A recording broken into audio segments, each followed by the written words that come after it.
Radio waves.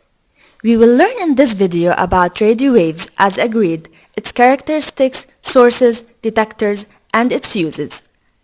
If we go back to our table of electromagnetic waves, we'll find radio waves in the first row. Their frequency is in the range of 10 to the power 5 to 10 to the power 10 Hz, which is an electromagnetic wave with the least values of frequency, while it's with the largest values of wavelength with a range of 10 to the power 3 to 10 to the power minus 2, since as we know, the frequency and wavelength are non-proportional. Some sources of radio waves are radio transmitters and TV transmitters. Then, their detectors will be radio and TV aerials. So, let's discuss these more. A radio transmitter is an electronic device which, with the aid of an antenna, produces radio waves. As you can see in the picture, here's the transmitter of radio waves. We can also see the blue waves, which are called the wavefronts.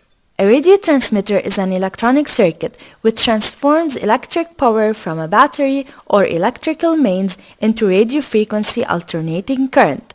So, the electric power will be transformed by the radio transmitter to alternating current AC, which is of electrons that are moving, creating electric and magnetic fields, and that's how radio waves are created as electromagnetic waves.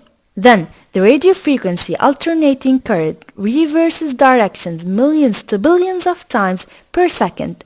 So, the energy in such a rapidly reversing current can radiate off a conductor, the antenna, as electromagnetic waves, radio waves. The transmitter also supply information such as an audio or video signal with the radio frequency current to be carried by the radio waves. So, the radio waves supplied by the transmitter carry audio or video signals. Therefore, when they reach the antenna of a radio receiver as shown in the picture, the waves excite similar, but less powerful, radio frequency currents in it. So, the waves are detected by the aerial with their same frequency but a little less powerful.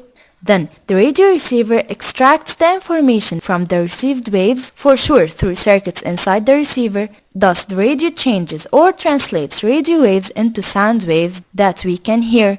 And the TV translates radio waves into videos, pictures, and sounds. So, that's how radio waves are emitted by a transmitter and detected by an aerial.